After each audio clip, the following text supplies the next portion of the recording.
Hello everybody, this is Marnell coming to you from, this is actually our vault. We're coming from the clubhouse and we are here in our vault room waiting for Chef Emily. I think she's there. We're going to try to pull her on. And we're going to let some people hop on. See if we can get Emily on here. We're going to talk. Hey, there you are. How are you, Marnell? I'm Good. Great. How are you Great. Doing? Wonderful. Good to see you. We are in our second week of harvest. So that's big time. Yes, we brought in Syrah today, and we'll bring in more Syrah tomorrow. We brought in Sangiovese, so the tanks are getting filled up, and all the 2020 vintage is starting to get going, and it's hot. How are you? I'm good. You're bringing in Syrah. I'm bringing in more peppers. Yay! Lots of heirloom peppers are being harvested this week. That's awesome. That's awesome, Emily. So we might have some viewers on. So we are back on Instagram Live, everybody. So this is my second Instagram video. So I'm still getting used to this. We're here with Emily Burchard, and she is coming to us from Norman, Oklahoma. That's right. So I feel like we're close. This is what we're doing, everybody, for all of you guys watching. Emily and I couldn't wait to get together and cook and pair wine and food. So we decided to just do it virtually and share our experience with you guys.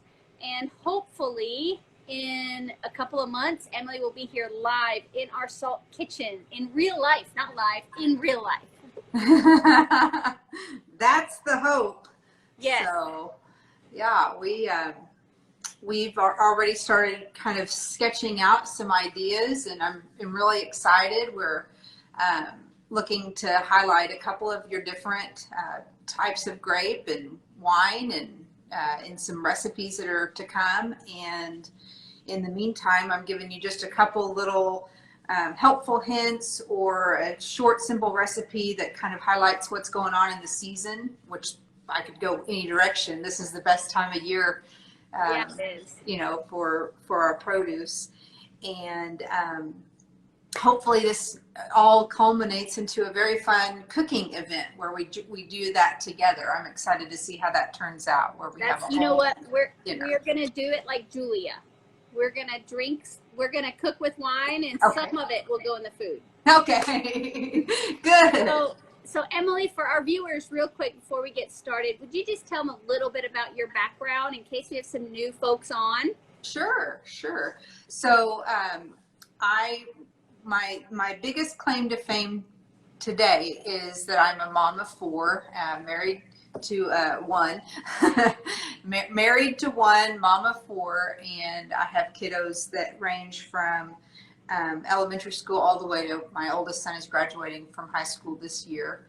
And I started doing working in the food world about 10 years ago. Before that, I was working in the environmental engineering field. I have a master's in mechanical engineering.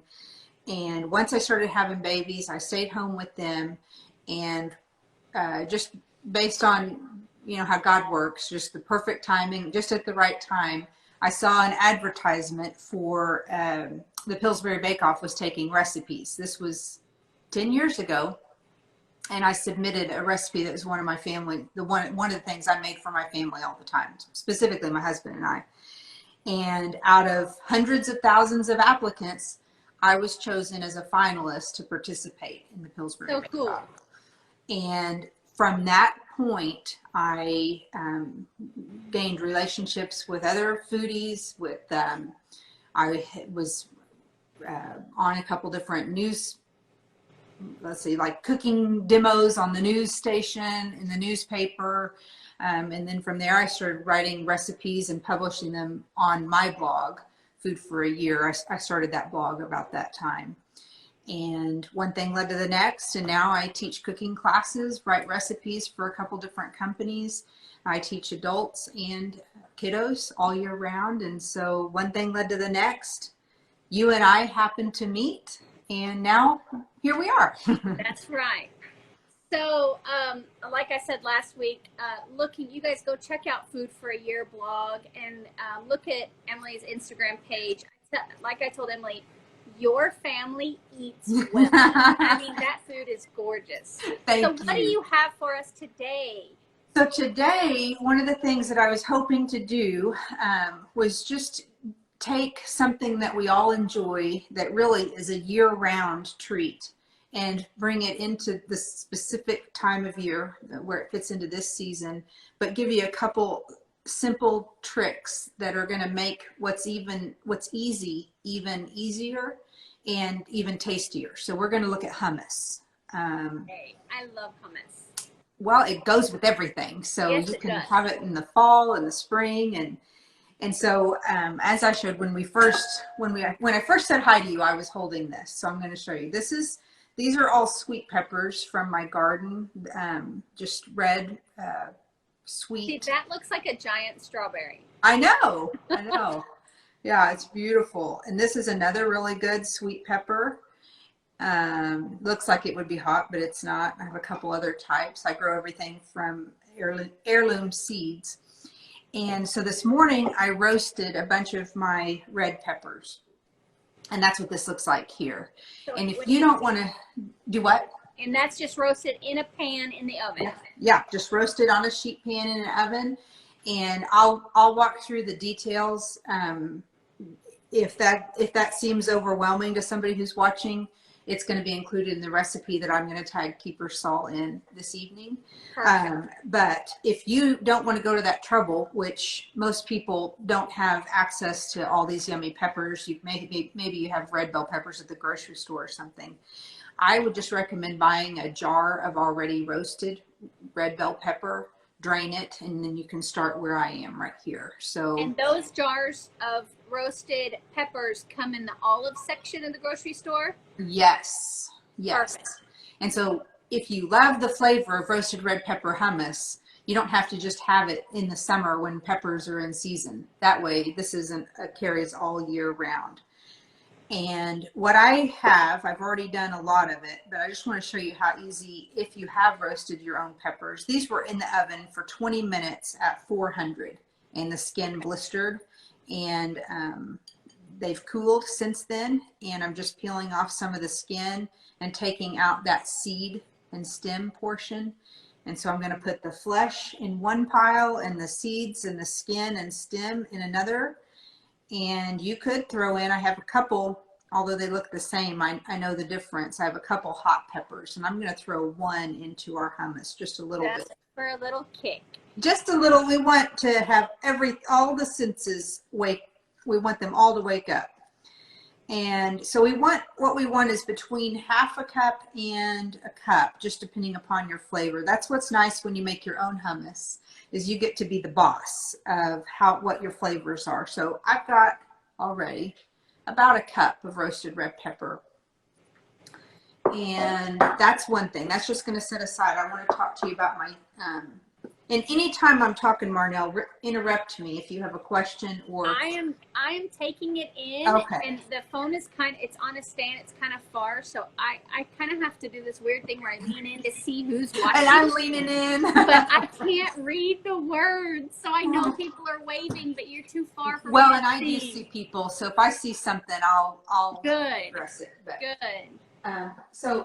So that is not my hack. Just the roasted red pepper is the flavor of hummus I've chosen. My hack, I have two for you. So the first one is I'm starting off with canned garbanzo beans, which are the same as chickpeas. That's pretty easy to get. Canned garbanzo beans. Yes, yeah, they're in the grocery store. I prefer paying attention. It's already an inexpensive ingredient, so I'm just going to go ahead. I get the organic. I get it that it's flavored with sea salt, and I can see on the ingredient list that that's all that's in there: water, sea salt, and organic beans. That's one of my little tips, is when we use, similar to last week when we were talking about salsa, when we're just using 3, 4, 5 ingredients, we want to use the very best that's available, because everything is so much more pronounced and noticeable when you only are doing 2 or 3 things. So what you're going to do is you're going to get that can, you're going to drain it. Let's see, Marnell, I don't think you can see me when I do this. Let me move this here. You're going to drain the beans. Just pour the can in here, drain it off. Awesome. And I'm saving the liquid because this is, like I said, higher quality sea salt water. But if you have just kind of another brand I had when I was looking through what cans I had was like Best Choice or something. And it did have some preservatives, and the liquid was real sticky. So I gave a good rinse to my beans, and I didn't collect that liquid. So what I'm going to do next is optional. And I'm not going to sit here and make you watch me, but I pick all the skin off these chickpeas. Are you serious? I'm serious. And here's some right here, these paper. So the paper, it actually adds a weird texture. It's actually only if you're looking for it. You probably wouldn't notice it otherwise, but it adds a texture that keeps this from being super creamy. So you don't, I'm not, like I said, I'm not going to sit here and do it in front of you, but that's one little suggestion, is if you have the time and you need like some just therapy, a therapy session where you just say, okay, for 20 minutes, nobody pay attention to me. I'm over here peeling chickpeas. Yeah, that's something my daughter and I do together while the boys have on a shoot 'em up movie. Yeah, you Yeah. just sit here, and it just, by the time you've peeled all these, you feel good about yourself. It's like popping bubble wrap. Yeah. All you do is you just give it a little pinch, and the skin's here, and the bean is over here. And can you do this like the night before and have it available for the next day? You absolutely can.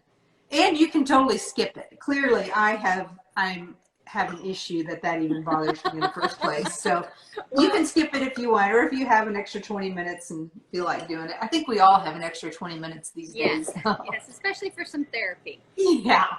Okay, so I've got chickpeas that I peeled, or removed the skin from, and then I put them just in my saucepan, and I covered them with water by about 1.5 inches, and I simmered these on medium-high heat. This is my hack, for 20 minutes. Okay. And so when they come out of the can, yes, they have the skin on them. Yes, that's something we may want to remove, but they're hard.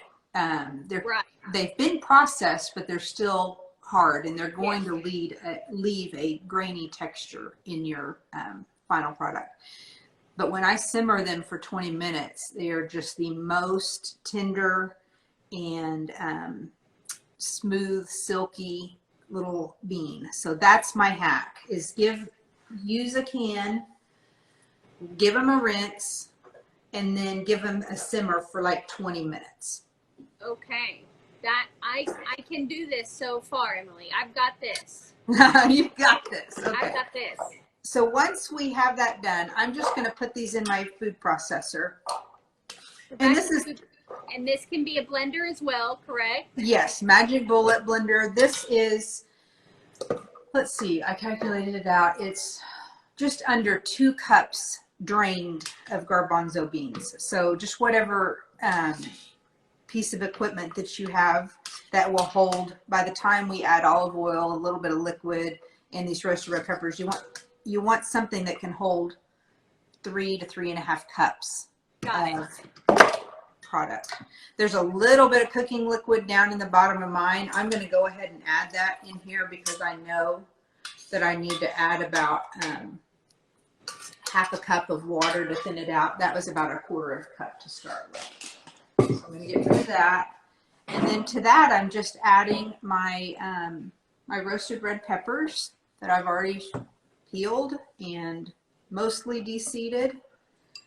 And there's a little bit of cooking liquid. It looks a little gross probably to you all, but it's full of flavor, and I'm going to get that kind of charry juice that drained from my peppers. That's going to go in there too.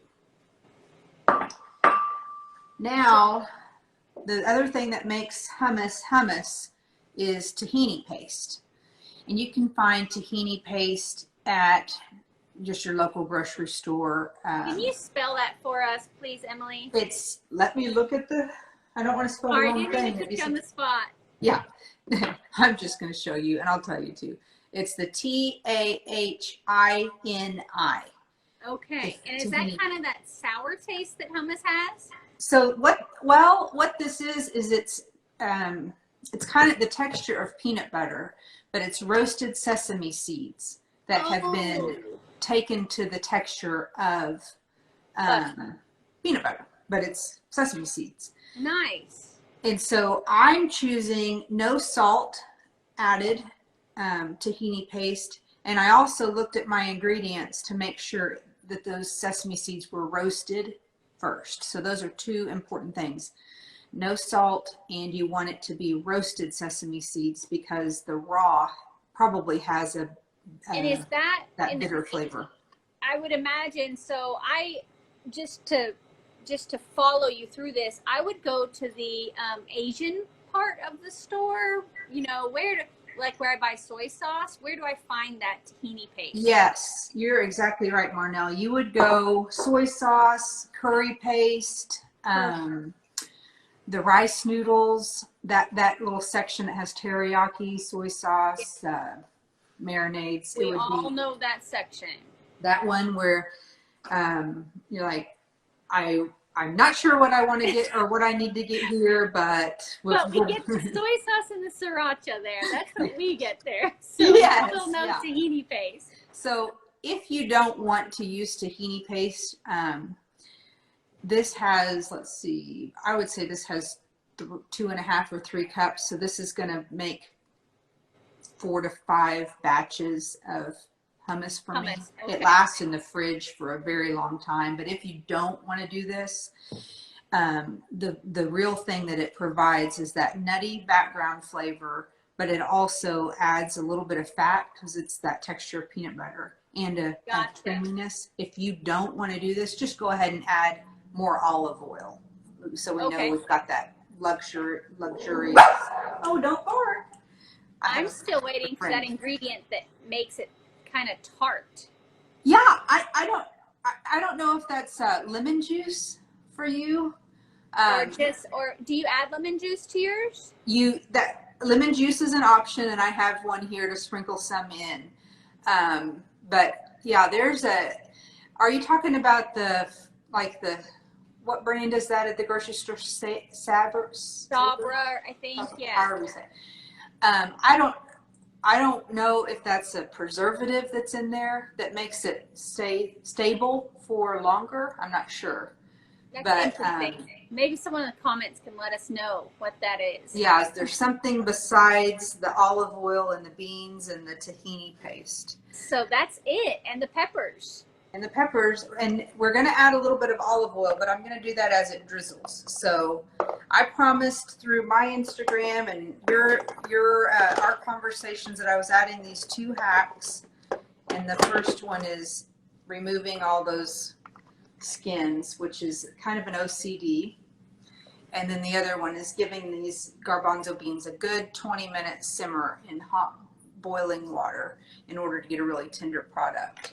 Perfect. So I've got I know this is the part that gets a little loud, but I want to show you how I kind of get to the point where it's scoopable. You want it about the texture of peanut butter where it's can kind of drip off the spoon instead of just being a big block of, so I'm just going to give it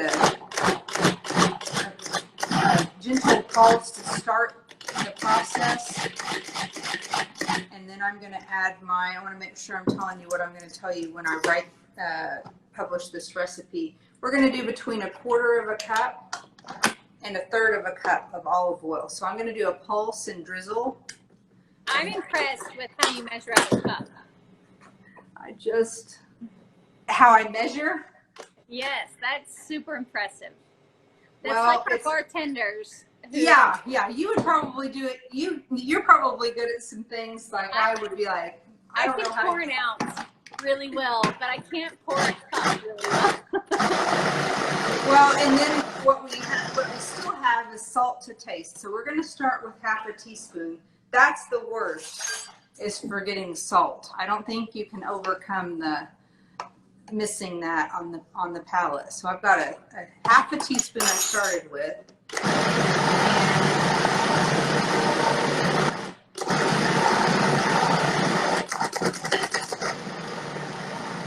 Now you could add fresh herbs to this. You could add parsley. You could add some roasted garlic.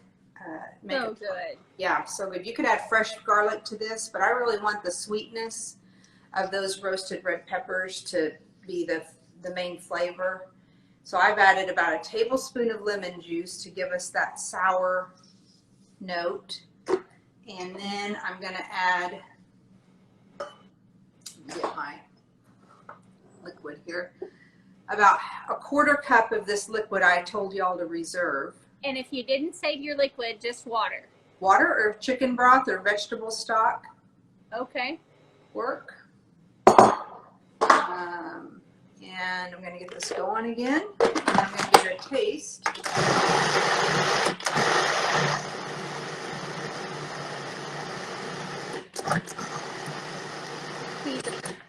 The problem is, you guys, that I'm ready to taste it. I know, Marnell. Why didn't you just drive up here? I have Fizzy Vit, y'all. I think Fizzy Vit is going to pair so well with this. Yeah. So, tell us about that. So Fizzy Vit is actually it was born out of a collaboration with Shinerbach beer, and Shinerbach came in and took about 100 of our barrels to make one of their barrel aged beers. And in return for that, for our barrels, we got to get some beer yeast. So we took the yeast and we added it to our Vit, which is our classic white wine, still in tank. And we got this really nice note of yeasty sparkling wine. So this is our sparkling wine. Whoops, let me pour it where you can see it. Look at those beautiful bubbles. Sparkling Wow. wine in a can. And if I had to pick anything to go with hummus on a hot summer day, a cold, refreshing can of Fizzy Vit is definitely my go-to for nice bubbly. And this just takes bubbly to that spot where you can have it any time. You don't have to wait for a celebration. It's always the right time to have some bubbly wine. Now, Marnell, do you store that? Is it so that it's ready to be consumed? Do you store that in the fridge, or Yes. How do you? Absolutely. So we have it. We obviously here at the winery we have it available on the shelf, or we have it available cold. So, but this has this really neat packaging.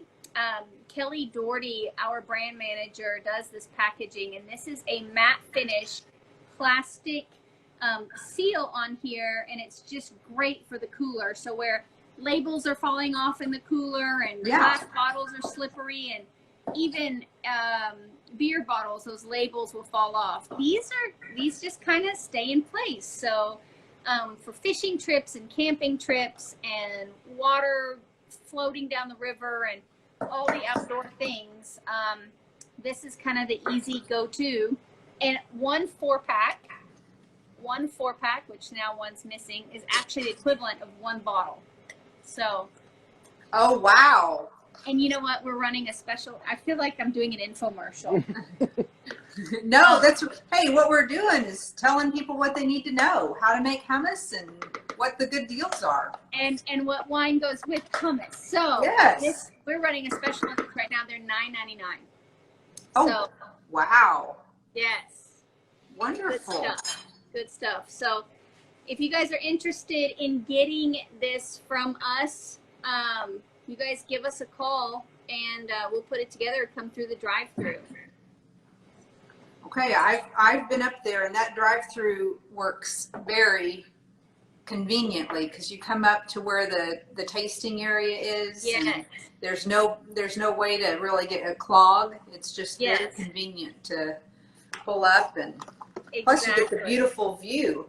So are there people out in the vineyard that are visible to the public as the grapes are being pulled, or? Not today, but next week when we harvest our block 3, we'll have our Cabernet coming off the vine, and our Merlot. Well, probably in 2 weeks the Cabernet. Next week our Merlot, and that is where people can see. The vineyard is, you can see the whole vineyard, but you can't see the people working in the vineyard. But right up against the building, we have some of our oldest Cabernet and our oldest Merlot vines, and most often they go into our reserve labels or our barrel 33 labels. So okay. We'll do a little post whenever those come off the vine. Okay. So one thing, if anyone is, as the week passes on, the people on my Instagram and Facebook page are also catching this as you post it and save it. And so I know one of the things that I love about your area, you're specific, not just the vineyards, but you have a bed and breakfast that's attached to it that I think my people that are north of the river would want to know about. So can you tell us about that? So you guys, if you feel like coming down south and enduring a little bit of heat this time of year or in the autumn, we have a beautiful bed and breakfast. It's actually a 15-room inn, 5 rooms that are attached to the restaurant, and then 3 little houses that have another 15 rooms total. So, and they're kind of scattered all around the estate, and you can come if you're a foodie and love wine and love good food and love a view of the vineyard and nice brisk walks in the morning or in the late evening in the neighborhood. We'd love for you to come out. This is a place where you come and just be. Yeah. That's it.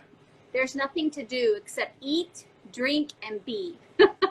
So we came up there, my husband and I and our friends, and I didn't know what to expect. I knew that there was a good possibility of beautiful places in Texas because I lived there. I lived there for 2 years, and when you go out east, man, it's beautiful. But I told you this last week, when we sat there in that tasting area, which we were outside and just could take in the whole area, we could have been anywhere in the world. It is so beautiful watching the sunset.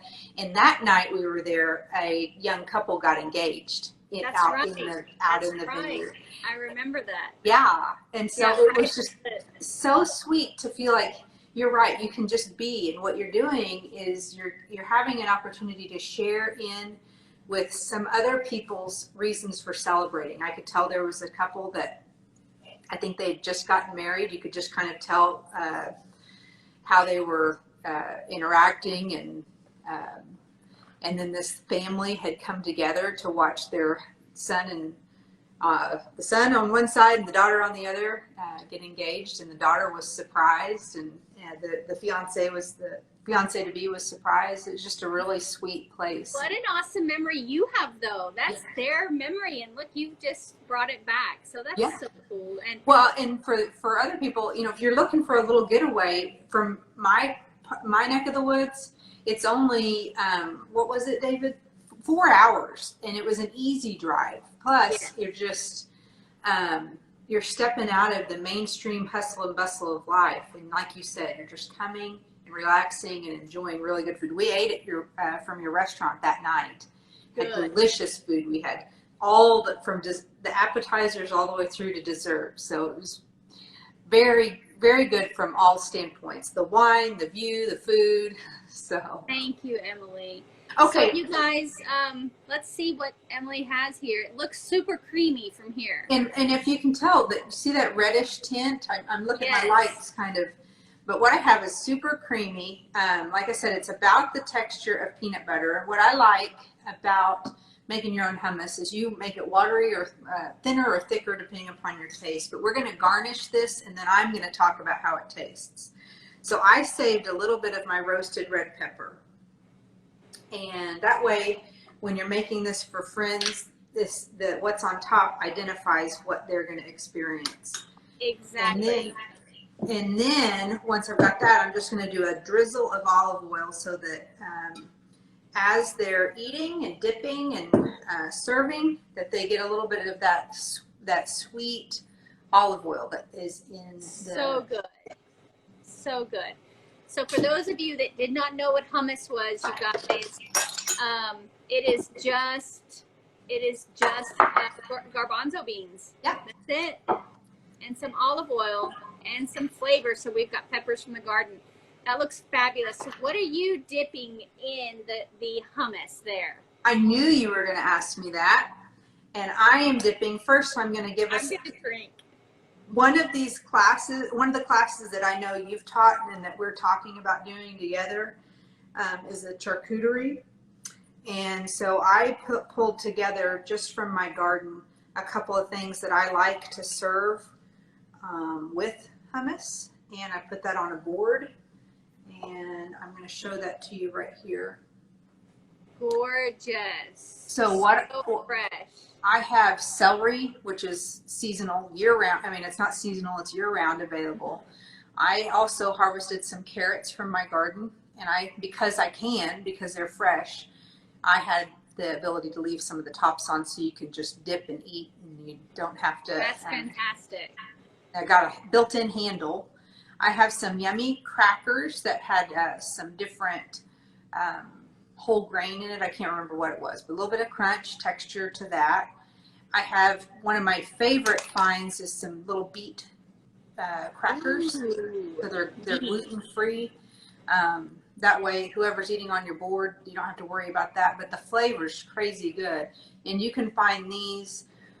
I've seen them everywhere. I've seen them at Walmart. I've seen them at Sprouts. I don't know if y'all have Sprouts in the vicinity. Like a natural grocery. We have Fresh by Brookshire's, where I'm sure you can get a lot of this stuff. Brookshire Grocery Company is a huge partner to us, so yeah, you guys pop into Fresh by Brookshire's, and then yeah, I don't want to send them anywhere but Brookshire's.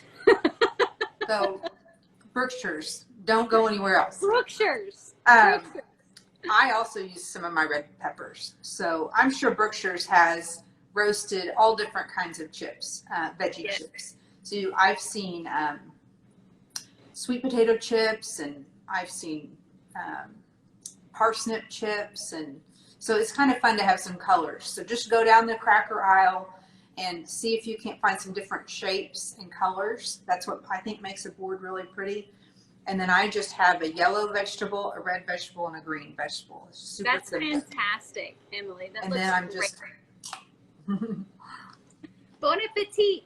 Bon appetit. So we think that this will pair really well with the Fizzy Vit. So if you guys have some time to make some hummus and do some therapy on one of those packs there. So we've got a pack of doing a little boil, and then also peeling the paper off of the beans, making it super smooth and creamy, and then go by Brookshire's and pick up some crackers and pick up some of our wine. Now, Mike told me the deal, so I want to get this right, okay? So it's 2 4-packs for $22 and a whole case for $60. So you guys give us a call, come by and see us, and we'll get you some wine. Emily, next week we're going to do it again, right? We're doing it again. Awesome. We've got a simple dip that's also going to highlight seasonal flavors, and I promise to leave peppers out of it. So well, and to let you know, our friend Ron Martin, who lives here in Kiepersol, he let us know that he's already ordered those. I don't know how to say them, like corpacci. Oh, the corpacci. Yeah. Yes. So he's got the seeds ordered, and they're going to go. Yes, that's the one. Isn't this crazy? I mean, this is crazy, and this is just so good. Like, since there's no seeds on this whole part right here. The seeds don't even start until right here. Right at the That's base. the first seed. So you've got all this pepper that is, it's just a really delicious one. But if he's doing that, tell him I also like the, Criolla di Concina. And I will... Is that like an Italian pepper, or? This pepper is from, as soon as you asked me it, Nicaragua. Oh. Interesting, Nicaragua. Very. Yeah, and it's really nice and sweet. But what roasted off really well were this Ajvarski, and this is a pepper from Macedonia. So That's that strawberry pepper. No, that's this one. See, they all look the same until I hold them up together. Oh yeah. And this one is called I pronounce it Lisa, but well, let me show you what happens. I know we got to go. We've taken up more time and you have stuff to do, but. Emily, I love seeing your passion. Take Yeah, your time. see how thick this pepper is? Look how thick that is. Wow. So it's all sweet and full of meat. So that's a fun one too. Anyway, I could keep going on. I won't do that. Thank you so much. You guys, let us know. Comment on this how your hummus turned out.